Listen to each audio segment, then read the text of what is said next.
Hi friends, ಎಲ್ರಿಗೂ ನಮಸ್ಕಾರ. ನಾನು ನಿಮ್ಮ ಪ್ರೀತಿ ರಕ್ಷಿತಾ ಬಜ್ಪೆ. ಇವತ್ತು ನಾನು ಉತ್ತರಾಖಂಡಲ್ಲಿದ್ದೇನೆ. ಉತ್ತರಾಖಂಡಲ್ಲಿ ಒಂದು ಪವರ್ಫುಲ್ ಜಾಗಕ್ಕೆ ನಿಮಗೆಲ್ಲ ಕರ್ಕೊಂಡು ಹೋಗ್ತೇನೆ. ಇಲ್ಲಿ ರೋಡ್ ಯಾವ ರೀತಿ ಇದೆ ಅಂತೇಳಿ ನೋಡಿ. ಸ್ವಲ್ಪ ಜಸ್ಟ್ ಮಿಸ್ಸಾಗಿ ನಾವು ಸೈಡಿಗೆ ಹೋದರೂ ಗಾಡಿ ಡೈರೆಕ್ಟ್ ಕೆಳಗೆ ಪ್ರಪಾತಕ್ಕೆ ಬೀಳ್ತೇವೆ. ಮತ್ತೇನು ಸಿಗಲಿಕ್ಕಿಲ್ಲ, ನಾವು ಸಿಗಲಿಕ್ಕಿಲ್ಲ, ಗಾಡಿಯೂ ಸಿಗಲಿಕ್ಕಿಲ್ಲ, ಆ ರೀತಿ ಇದೆ. ಇಲ್ಲಿ ನಾವು ಪ್ರೈವೇಟ್ ವೆಹಿಕಲ್ ಮಾಡ್ಕೊಂಡು ಹೋದರೂ ಕೂಡ ನಮ್ಮ ಗಾಡಿ ಎಲ್ಲ ಮಾಡೋದಿಲ್ಲ, ಅವ್ರದ್ದೇ ಗಾಡಿ ಇರುತ್ತೆ, ಅದರಲ್ಲಿ ನಾವು ಟ್ರಾವೆಲ್ ಮಾಡಬೇಕಾಗುತ್ತೆ.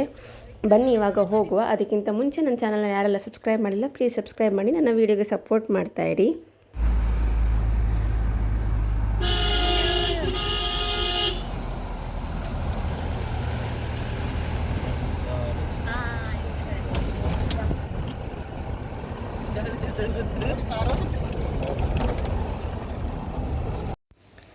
ಫೈನಲ್ ನಾವೀಗ ಬಂದು ರೀಚ್ ಆದ್ವಿ. ನಾವೀಗ ಹೋಗಬೇಕಾದ್ರೆ ಫುಲ್ ಕೈಕಾಲೆಲ್ಲ ನೋವಿದೆ. ಯಾಕಂತ ಹೇಳಿದರೆ ಕೇದಾರ್ನಾಥ್ ಇದು ಟ್ರೆಕ್ ಮುಗಿಸಿ ಇವಾಗ ಹೋಗ್ತಾ ಇದ್ದೇವೆ. ಆಲ್ರೆಡಿ ದೇವಸ್ಥಾನ ಕ್ಲೋಸ್ ಆಗುವ ಟೈಮ್ ಆಯಿತು, ಸೊ ಹಾಗಾಗಿ ಬೇಗ ಹೋಗ್ತಾ ಇದ್ದೇವೆ. ಹೋಗಬೇಕಾದ್ರೆ ದಾರಿಯಲ್ಲಿ ನೋಡಿ ಈ ರೀತಿ ಗಂಟೆ ಎಲ್ಲ ಹಾಕಿದ್ರು, ಅದನ್ನು ನೋಡ್ಕೊಂಡು ನಾವು ಹೋಗ್ತಾ ಇದ್ದೇವೆ. ನಾವೀಗ ಬಂದ ಜಾಗ ಕಾಳಿಮಠ ಅಂತೇಳಿ. ಇದು ಶಕ್ತಿಪೀಠ. ಜಗತ್ತಿನ 10 ಶಕ್ತಿಪೀಠಗಳಲ್ಲಿ ಇದು ಒಂದು. ಈ ಶಕ್ತಿಪೀಠ ಕೂಡ ಇಲ್ಲಿ ದೇವಿ ರಕ್ತಬೀಜಾಸುರನನ್ನು ವಧೆ ಮಾಡಿ ಕುಳಿತ ಜಾಗ ಅಂತಲೂ ಹೇಳ್ತಾರೆ. ಅದೇ ರೀತಿ ದಾಕ್ಷಾಯಿಣಿ ಯಜ್ಞಕುಂಡಕ್ಕೆ ಹಾರಿದಾಗ ಶಿವನು ಬಂದು ದಾಕ್ಷಾಯಿಣಿಯ ದೇಹವನ್ನು ಹೊತ್ಕೊಂಡು ಬರಬೇಕಾದ್ರೆ ಅದನ್ನು ನೋಡಲಿಕ್ಕಾಗದೆ ವಿಷ್ಣು ತನ್ನ ಚಕ್ರವನ್ನು ಕಳಿಸಬೇಕಾದ್ರೆ ದಾಕ್ಷಾಯಿಣಿಯ ದೇಹವೆಲ್ಲ ಛಿದ್ರವಾಗಿ ಒಂದೊಂದು ಕಡೆ ಬೀಳ್ತದೆ. ಆ ಒಂದೊಂದು ಜಾಗ ಅಂದರೆ ದೇಹದ ಒಂದೊಂದು ಪಾರ್ಟ್ ಎಲ್ಲಿ ಬಿದ್ದಿರ್ತದೆ ಅದು ಕೂಡ ಈ ಜಾಗದಲ್ಲಿ ಬಿದ್ದಿದೆ ಅಂತ ಹೇಳ್ತಾರೆ. ಬಟ್ ಇಲ್ಲಿ ನಮಗೆ ದೇವಿ ವಿಗ್ರಹ ರೂಪದಲ್ಲಿ ನೋಡಲಿಕ್ಕೆ ಸಿಗುವುದಿಲ್ಲ. ಇಲ್ಲಿ ಚಕ್ರ ಇರ್ತದೆ, ಚಕ್ರಕ್ಕೆ ಇಲ್ಲಿ ಪೂಜೆ ಮಾಡ್ತಾರೆ, ಶ್ರೀಚಕ್ರಕ್ಕೆ.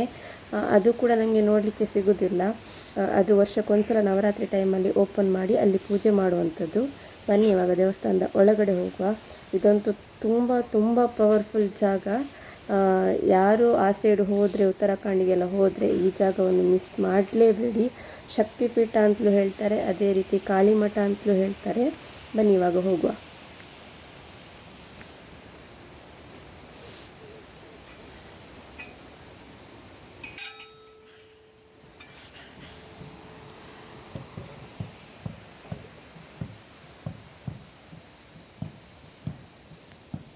कामना सुनी कामना व्यापार कामना स्वास्थ्य कामना आरोग्य कामना आकने डाकने जल जल गगन.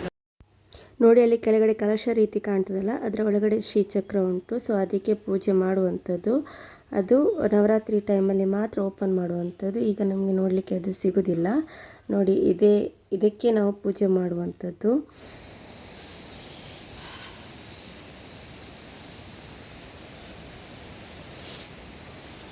ಇಲ್ಲಿ ಹತ್ತಿರದಲ್ಲಿ ಕೆಲವೆಲ್ಲ ದೇವಸ್ಥಾನಗಳಿವೆ, ಅಂದರೆ ಸಣ್ಣ ಸಣ್ಣ ಗುಡಿ ಇದೆ. ನಾವೆಲ್ಲ ಅಲ್ಲಿಗೆ ಹೋಗಿ ಬರ್ತಾ ಇದ್ದೇವೆ.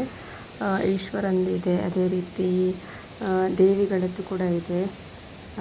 ಅದನ್ನೆಲ್ಲ ನಾವು ಕೈ ಮುಗಿದು ಬಂದು ಮತ್ತು ಪೂಜೆಗೆ ರೆಡಿ ಮಾಡ್ತಾ ಇದ್ದಾರೆ, ಅಲ್ಲಿಗೆ ಹೋಗಬೇಕು.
ಇಲ್ಲಿ ಈಗ ರೆಡಿ ಮಾಡ್ತಾ ಇದ್ದಾರೆ ಪೂಜೆಗೆ. ಇಲ್ಲಿ ಆ ಸೈಡೆಲ್ಲ ಯಾವ ರೀತಿ ಅಂತ ಹೇಳಿದರೆ ಗರ್ಭಗುಡಿ ಹತ್ರ ಎಲ್ಲರೂ ಹೋಗಿ ಪೂಜೆ ಮಾಡ್ತಾರೆ. ಅಂದರೆ ಹೀಗೆ ಅರ್ಚಕರು ಮಾತ್ರ ಹೋಗಿ ಪೂಜೆ ಮಾಡುವಂಥದ್ದಲ್ಲ, ಎಲ್ಲರೂ ಕೂಡ ಹೋಗಿ ಮಾಡ್ತಾರೆ. ಅದೇ ರೀತಿಯಲ್ಲಿ ಪೂಜೆಗೆ ರೆಡಿ ಮಾಡ್ತಾಯಿದ್ರು.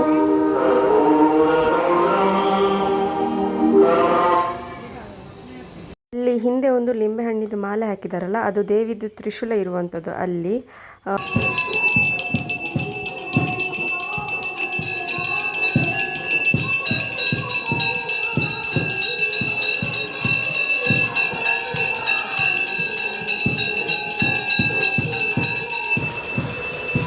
ಎಲ್ಲ ಕಡೆ ವಿಡಿಯೋ ಮಾಡಲಿಕ್ಕೆ ಅವಕಾಶ ಇರೋದಿಲ್ಲ, ಬಟ್ ಇಲ್ಲಿ ಅವಕಾಶ ಇತ್ತು. ನಾನು ನಿಮಗೆ ಕೂಡ ತೋರಿಸ್ತಾ ಇದ್ದೇನೆ ಪೂಜೆ ಎಲ್ಲ ಯಾವ ರೀತಿ ಆಗ್ತಾ ಇದೆ ಅಂತೇಳಿ.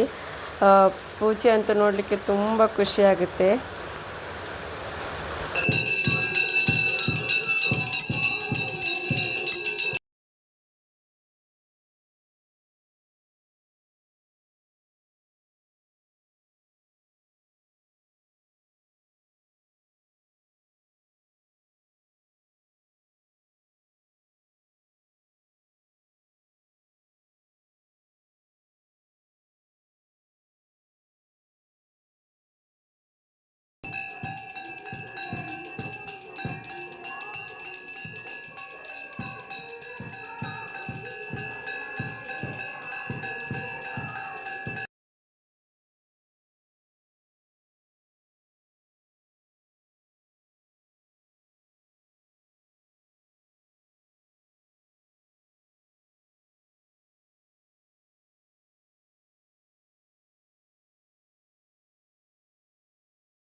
ಪೂಜೆ ಎಲ್ಲ ಆಯಿತು. ಪೂಜೆ ಎಲ್ಲ ಆದಮೇಲೆ ನಾವು ಪ್ರಸಾದ ಎಲ್ಲ ತಗೊಂಡ್ವಿ. ಅದರ ನಂತರ ಇಲ್ಲಿ ನೋಡಿ ರಕ್ತ ಬೀಜಾಸುರನನ್ನು ಕೊಂದ ಕತ್ತಿ ಅಂತೇಳಿ ಇದು ಹೇಳ್ತಾರೆ. ನೋಡಿ ಎಷ್ಟು ದೊಡ್ಡ ಕತ್ತಿ ಇದೆ ಅಂತೇಳಿ ಅಲ್ಲಿ ಅದನ್ನು ಇಟ್ಟಿದ್ದಾರೆ.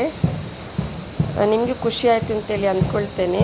ದೇವಿಯ ದರ್ಶನವನ್ನು ಮಾಡಿಸಿ, ಕಾಳಿ ಮಾತೆಯ ದರ್ಶನವನ್ನು ಮಾಡಿಸಿ ನನಗಂತೂ ತುಂಬ ಖುಷಿ ಆಯಿತು. ನಿಮಗೂ ಕೂಡ ಕಾಳಿ ಮಾತೆಯು ಆರೋಗ್ಯ ಭಾಗ್ಯ ಎಲ್ಲವನ್ನು ಕೂಡ ಕೊಟ್ಟು ಕಾಪಾಡಲಿ. ನನ್ನ ಈ ಸಣ್ಣ ವಿಡಿಯೋವನ್ನು ನಾನು ಇಲ್ಲಿಗೆ ಮುಗಿಸ್ತಾ ಇದ್ದೇನೆ. ಮತ್ತೆ ಇನ್ನೊಂದು ವಿಡಿಯೋದೊಂದಿಗೆ ಸಿಗೋಣ. ಎಲ್ರಿಗೂ ಧನ್ಯವಾದಗಳು.